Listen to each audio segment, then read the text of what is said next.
Hey, everybody.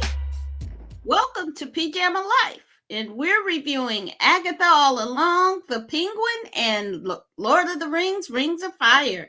Let's take a look. So I'm curious. What compelled you to break into the home of a decorated detective? Yeah, I know who you are. Fixo. Xoe hung feminom de fixo. What are you saying? Mer carmine exoe hung feminom de fixo. What is that? Exoe hung feminom de fixo.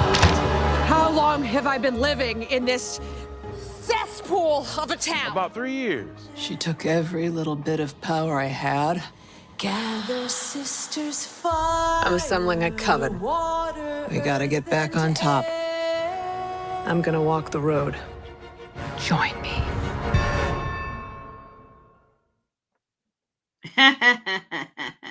Welcome to Pajama Life. I'm Pajama, and with me are these two guys. Say hey to the people, Patrick. Hey, everybody. Great stuff to talk about this week. And my other friend right here, David. Say hey to the people. Hey, everybody. Great to be with you. Thank you for joining us down the glory road this evening. Good to talk with you. Hey, so Patrick, you're an aficionado of the comics. What can you tell us about Agatha Harkness's role in Marvel? Well, she's a whole lot older. So much older. Yeah. By a lot. I mean, she looks more like in the comics that all the books that the classic, especially, Golden Age, not necessarily Golden Age, but even modern age books, she looks a lot more like Aunt May in the first Tobey Maguire movie.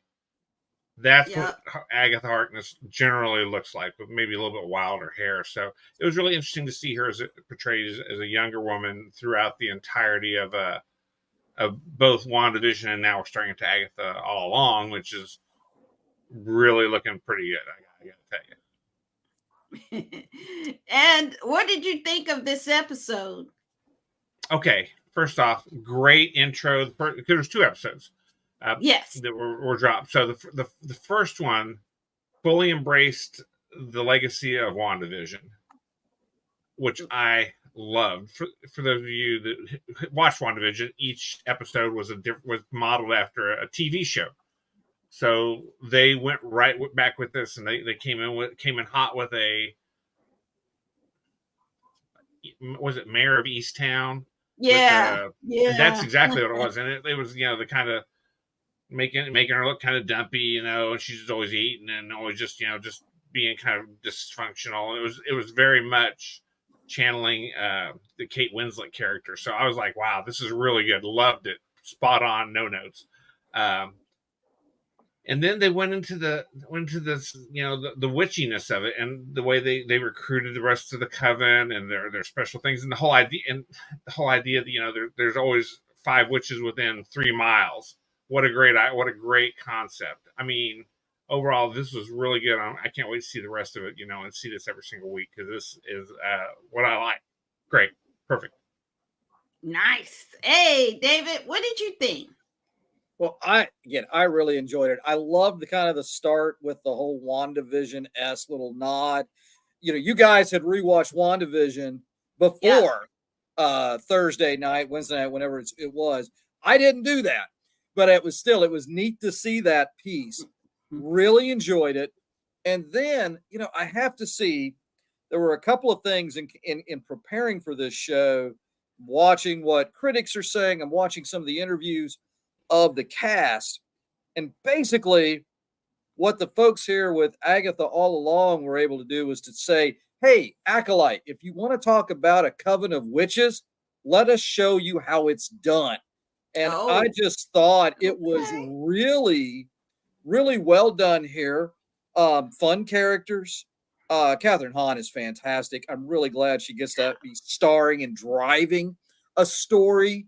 So that's wonderful. And I've been singing that little tune. I'm easing on down the road. I'm following the yellow brick road. I'm down the riches road. I'm enjoying that. I can't get it out of my head. This is a really fun thing. Kudos to Marvel and Disney for what has started here. And I think they're showing you, if you're going to do something a little out of the box, don't follow what the Acolyte did. They've got the roadmap, no pun intended, on how to do it properly. I like that you brought up that it is that last scene is of the Wizard of Oz. I mean, it was like straight ease, and then I was like, oh, kind of the Wiz. They're gonna ease on down the road. Yep. And I really thought there were a lot of funny Easter eggs, like what's her name? Shamir, is that her name? From Saturday Night Live, and she told the incomparable Patty Lupone she was pitchy. I thought that was hilarious. I was like, she's on Broadway, like the Queen of Broadway. And you saw a little, if you look at the credits, you kind of see a lot of witches portrayed. So I thought what was interesting to see Wicked in there, and then to see The Craft from the late 90s, early 2000s. Yep. And so I thought those were some nice Easter eggs. It's interesting about Teen. I kind of cheated a little, and I think I know who he might be, but I want to see what they do with his character. And I was surprised that the neighbor in Westview was recruited. Mrs. Hart was recruited to join the coven, and I was like, I didn't get that, but I'm sure all will be revealed. Joanna Rupp is fantastic. And the Easter eggs you mentioned, just a really quick note for you history buffs as we get closer to Halloween. The names of real live people who were put to death, and because they were alleged to be witches. Proctor, that name came up a little bit there. There's, so they're mixing in the fantasy and the comic book lore with a little bit of actual history in how folks were persecuted. They were a little out there, a little different. You're a witch and you got to die. So I thought that was kind of a neat little thing there too, with the Proctor reference. I think it's really interesting. It's the same people who did WandaVision. Right. So I'm hoping that the magic dust that they had for WandaVision spreads all over this and is in a magic cauldron of deliciousness. See what I did there? So definitely, I think it's agreed from all of us. Definitely check out Agatha All Along. And the song in the second episode is by the creators who did the Frozen soundtrack. So it's that same wonderful tune that you get. And because, hey, it's Disney too. So they definitely put that spin on it, but definitely check out Agatha All Along. All right, let's go in a completely different way with the, I guess, kind of sequel to the Matt Reeves, the Batman, the Penguin. Let's check it out. You know what I like most about you, Oz?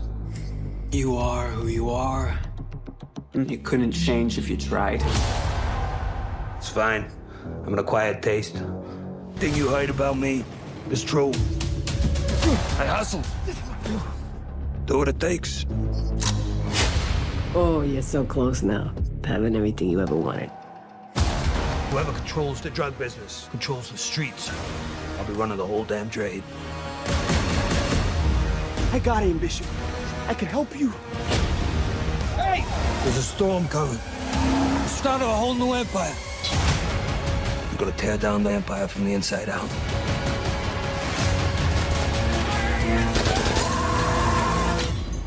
Can you imagine to be remembered like that? Can you imagine the fineness that is Colin Farrell completely transformed to the Penguin? I thought it was great. And I'm looking forward to the dark noir of it. I think that the Christine Milioti as the Hangman and Carmine's daughter, Oh my gosh. Who knew she was this good of an actress? I mean, she's incredible. And so I really enjoyed seeing her as a villainess. I think she's fantastic. I can't wait to see her get more and more evil as it goes along.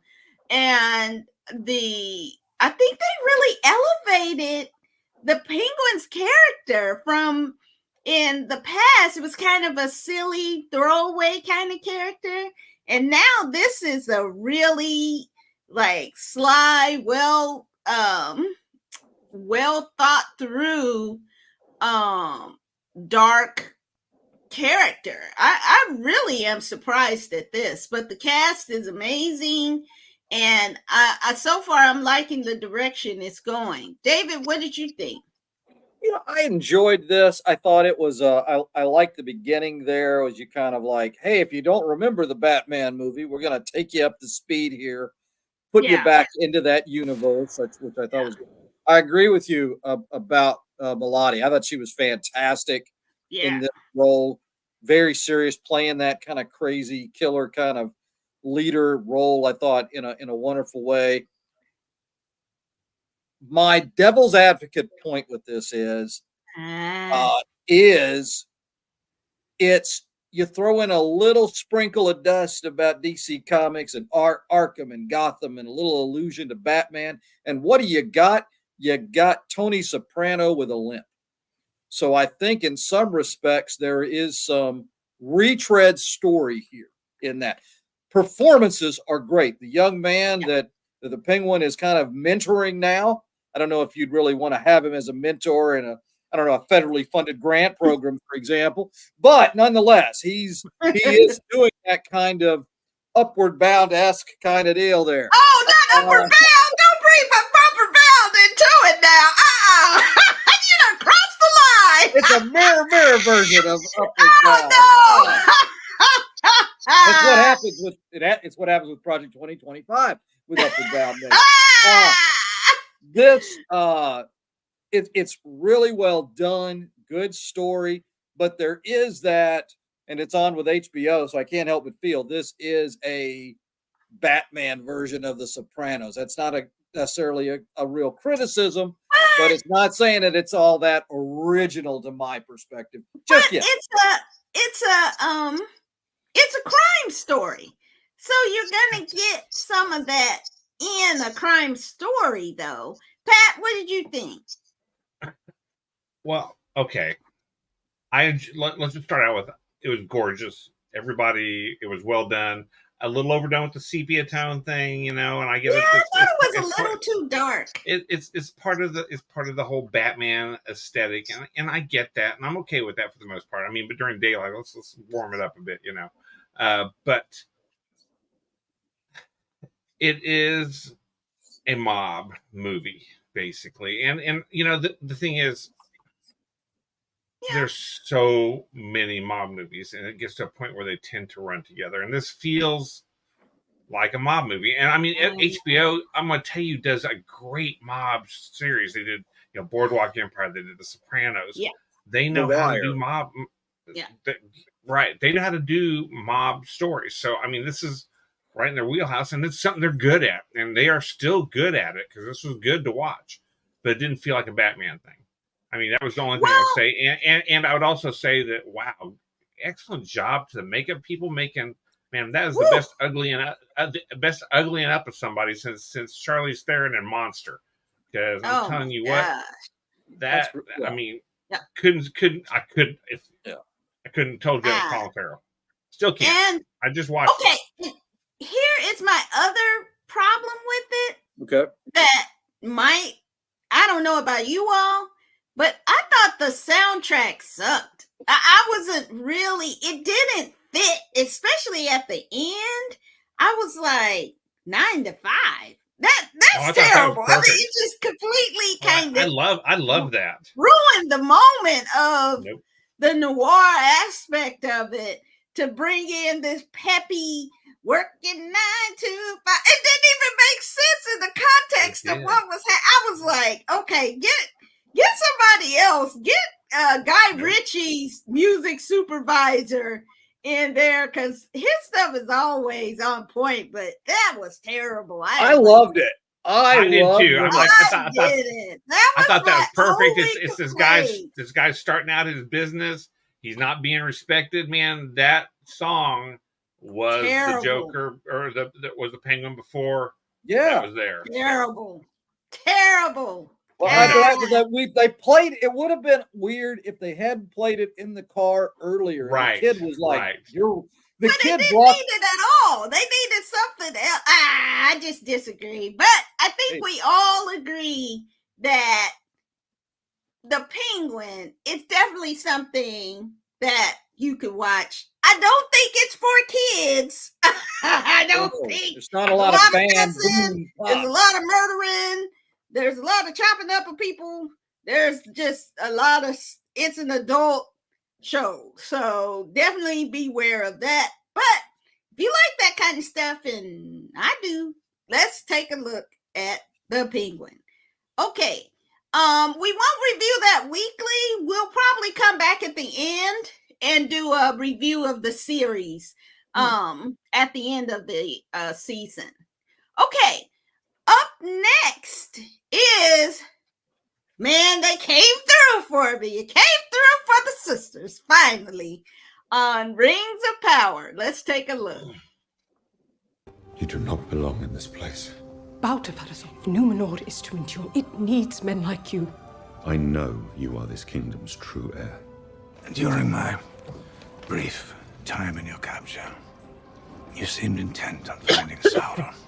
And perhaps no coffee. Together, this crown and your rings would be powerful enough to truly destroy Sauron forever. It still presses on, though.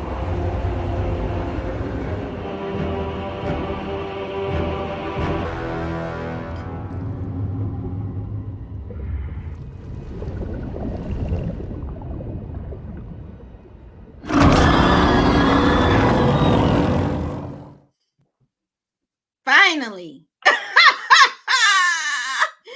Okay, we're gonna have some spoilers because I just want some spoilers this week. But okay, can I just say this?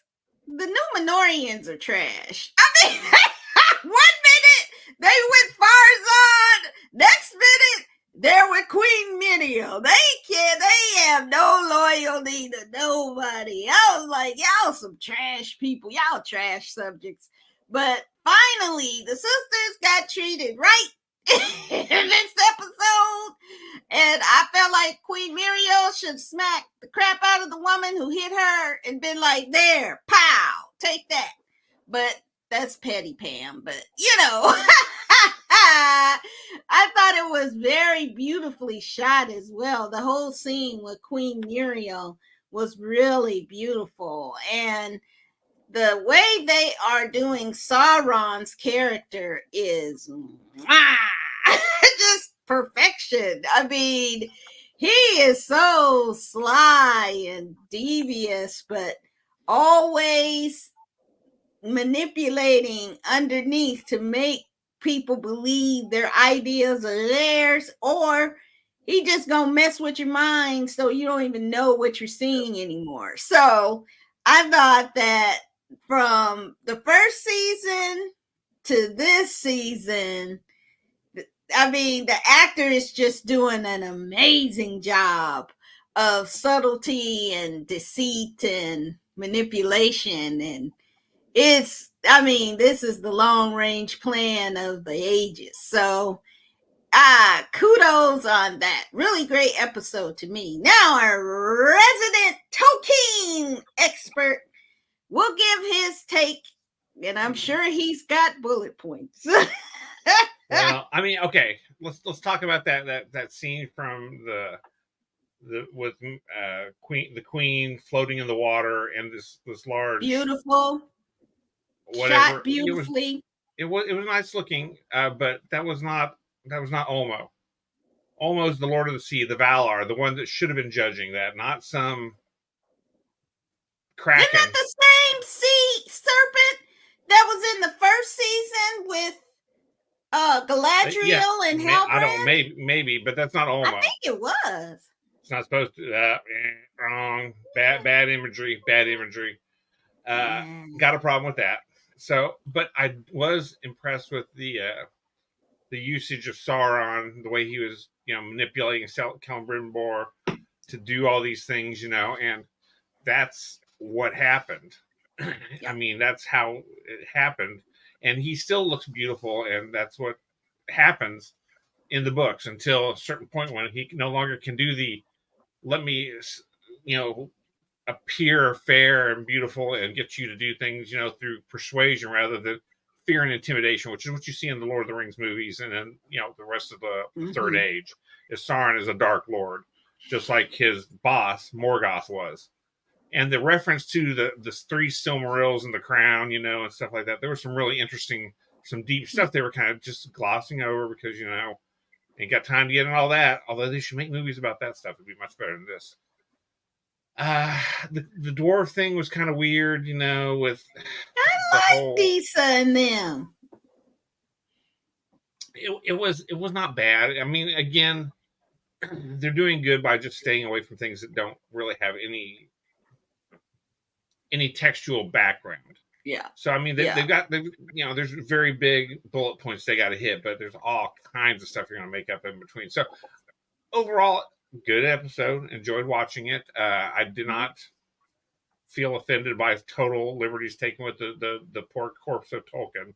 So that's high praise for me from any Tolkien work. So take what you want out of that. I did enjoy it. Few small things that I thought could have been done, and the way that they're portraying Elendil, I've got a bit of a problem with. Elendil, being so beat down, because Elendil wasn't. He was always a rebel. He basically established an enclave of the faithful, is what they were called, and they were still properly honoring the Valar. That's how they get the tree that you get to see in the Lord of the Rings. I mean, which was a scoring of one of the two trees of light of Valinor. Big long term lore type of thing. So, and they're the only Numenorians that's escaped the death of Numenor. So, no. And his daughter is trash. His daughter is straight trash. Well, the only members of Elendil's family that they speak of making it out of Numenor is Elendil and his two sons, Isildur and Anor. So they are the ones who are going to found the kingdoms of Gondor. And I mean, this they talk about that all through Lord of the Rings. So I'm not giving any spoilers to anybody who's watched the actual movies. Yeah, I think people might have seen that. Well, yeah, that's what I'm saying. I mean, to see Ellen, but like I said, it was a little disturbing. A little. I just couldn't, from the mythical, maybe legendary character Elendil, to see him so put upon, and to take it. Well, you can't tell in her fine face and body, so well, they got the right actor. To you. So yeah, but I enjoyed it. I'd say keep watching this. This is not. The first season was really weird, and I did not like several bits of that. But this is interesting, and to see where the stranger is going with with Tom Bombadil to go pick his staff, which again, no one ever talks about it. It's just what happens, and to see how that works, it's going to be interesting to see how quickly he can pick his staff to get back to his friends. We'll see. Yeah. Good stuff. I mean, there's a lot of good storylines. I'm starting to get interested in the characters more than just going through outrage periods of, but good stuff. Yeah. David, what'd you think? Well, I'm really enjoying this. I got hooked into it a couple of episodes, and I like it. Like you, I found the role of Sauron here, which, again, when you watch the other movies, and again, maybe not necessarily in the books, but with the movies, you're not getting that, maybe the full power of this guy in some ways. Some ways it's bigger than you can comprehend. So this way, I thought it was really neat to see that character. And I've enjoyed meeting and kind of learning a little bit more about this different world than what we've seen before. So I'm thoroughly enjoying it. I'm on for the ride. I'm not informed by canon, so I'm also not disappointed by things. Too. So which I think I can in some ways I'm freer to enjoy it, but I'm also missing the potential for a deeper appreciation for that too. But in the meantime, I got some popcorn and I'm watching it. And I'm like, you know what? This is all right. It's all right. I'll go sing my witches down the road song as I'm watching this, and I'll get through it. And I wonder if that Witches Road, if that'll enter into the Billboard charts. It might. Other songs have, the Frozen songs have. Maybe they'll do a when they have the bouncing ball on the songs, maybe they'll do one of those type of episodes. If you're listening, Disney, I think that would be smart. But I'm sure they've thought of that, how to market it. As long as they don't like get out of the screen and go into my Disney Plus page and start like crawling on the movie posters or whatever. Like they better be doing something right, because our prices on Disney Plus are going up once again. So, which is a discussion for another time. So, hey, it looks like we got a lot of new viewers to our show. So thank you for coming out and watching us.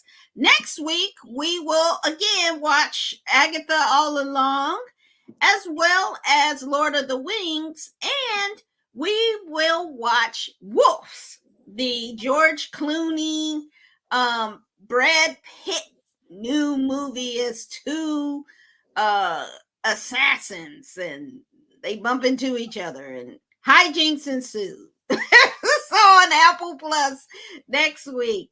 Fellas, that's it. Let's say goodnight. Pat, you got any goodnight words for us? Well, I would just say don't accept any mithril from any dwarves wanting you to make them any rings. So. Yeah. David, say goodnight to the people. So long, everybody. Me and this robot from the Nancy Drew Kickstarter are saying goodbye. Hope you all have a good one. Oh, that was a deep cut. And we'll see you next time. Take care.